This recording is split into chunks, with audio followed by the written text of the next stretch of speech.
The honourable member for Dufferin-Caledon. Well, thank you, Madam Speaker, and I want to start off by saying that I will be sharing my time with the member for Dauphin, Swan River, Neepawa. It's well, thank you. Look, it is always a great day when you get to rise in this place and defend the interests of the wonderful residents of my riding of Dufferin-Caledon. And I want to start off by saying that what has been said by members on this side of the House is that we do support this agreement because it is good for business, it's good to have certainty, and that is one of the benefits of having this trade agreement resolved. However, there are a number of issues that we have been asking for information on from the government, not just for a week or 2 weeks.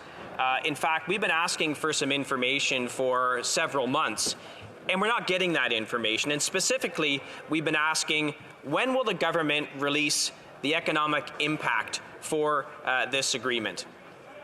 You would think that's something that they would have and be willing to share. Members on this side of the House, when we have to choose how we vote on this issue, we would like to be informed. But instead of releasing this information to us and to all Canadians, we get no information.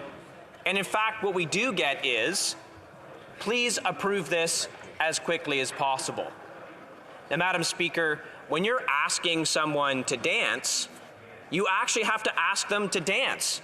You don't just grab them and pull them out onto the dance floor and start swinging them around. It's not the proper way to do it.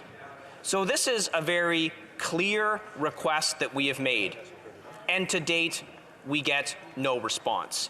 Effectively, we're being asked to vote in favour of a trade agreement without knowing what the economic impacts are going to be, not only in our own ridings, but all across this country. And quite frankly, I think that request is inappropriate.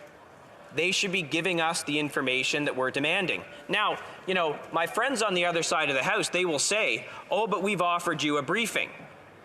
A briefing is not an economic impact analysis. And I am wondering when this government is actually going to raise the curtains and give not only parliamentarians, but give all Canadians the economic impact of this agreement so that they can make an informed decision about this. Now, that's bad enough that we're not getting the economic impact. But actually what I find is far more insidious and odious is the fact that there actually is a report on the economic impact on dairy and SM4. And guess what? It's been kept confidential by the government. Why would they be keeping an economic impact analysis on important agricultural sectors confidential? Why is it not being released? Again, we're being asked as parliamentarians to vote on something without information. Some information they clearly don't have. They clearly don't have an economic impact analysis, despite years of negotiations. But they actually do have a very specific economic analysis that is very important to members in my riding of Dufferin-Caledon. In Dufferin, the #1 economic driver is agriculture. And in that agriculture, we of course have dairy and other supply-managed industries. And they are nervous because they know that there are going to be economic impacts. But this government is choosing not to release that information, so they don't know the extent of the impact. I met with dairy farmers in my riding 2 weeks ago.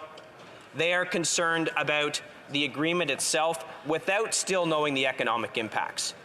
One of the things that they are of course concerned about is that dairy products coming in from the United States are not going to be subject to the exact same standards as Canadian dairy producers are subjected to. There are hormones that are used in dairy production down in the United States that will allow greater production at lower cost, and this is not allowed to be used in Canada.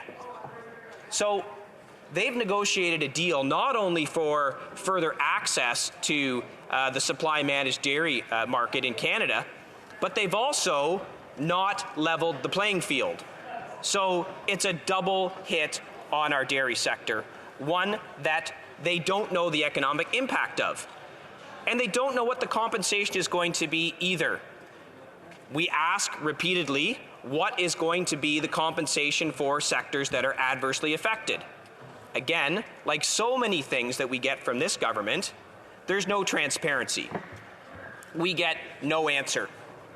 And a great example of the lack of transparency exhibited by this government was how they opposed the parliamentary budget officer looking into their infrastructure spending. This is a government that said, we are transparent and open by default. Well, that's not what's happening specifically with that vote. It's certainly not what is happening with this trade agreement. All we're asking for is information. It seems like a very simple and basic request. They are saying to us, we need a partner in this chamber to pass this trade agreement. But we're not going to give you any of the information that you need in order to make a really informed decision, especially for the residents of my riding who are going to be affected by the changes to the dairy industry. And, you know, Madam Speaker, what did the government get in return for negotiating away milk clauses 6 and 7? We've asked this question. Again, we don't have an answer. What did we get in exchange for effectively giving a tariff on exports in the dairy market that go above a certain threshold? There's now going to be a tariff put on. What did we get in exchange for that? What did we get in return for negotiating away our sovereignty over exports of milk and protein concentrates, skim milk powder, and infant formula? These are real questions, legitimate questions, that we're not getting answers to. And this is becoming a pattern with this government. They do not want to answer the tough questions. I sit here, like all of us, during question period. There are lots of great questions that are asked with very specific questions that can have very specific answers. But of course, we don't get very specific answers, do we? On this side of the House, we know the answers are, you know, the old Ottawa spin and twist. Spin the question around, don't really say anything, and then your time's up. Well, that's what we're getting here on this trade agreement. We are actually getting no answers. And I know what my friends are going to say, oh, you were given opportunities for briefings. That's not sufficient. It's not enough. I have two final points to raise on this. Number one, why hasn't softwood lumber been included in this trade agreement? We know that this is a very serious issue, not in my riding, but in ridings all across the country. And why was Buy American not addressed? This is a major, major impediment for Canadian companies who are trying to do business in the United States. These are simple, basic questions. All it would take is someone on that side of the House to take the time to actually answer a straight and direct question. To date, they're not doing it. I am losing faith that it will happen going forward. Madam Speaker, we want to approve this trade agreement. We want to vote in favour of it because Canadian businesses and industry need certainty, but we actually need the information.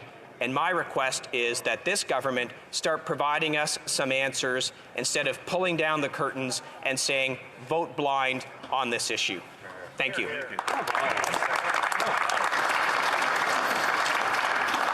The member will have 5 minutes for questions and comments after a question period. First of all, I am flattered that I was confused with the eloquent and debonair member from Edmonton West. I thank my bloc colleague for that confusion. It's quite a compliment. With respect to the trade agreement, yes, I know that we have a fantastic group of people that worked on this agreement, and they worked very, very hard.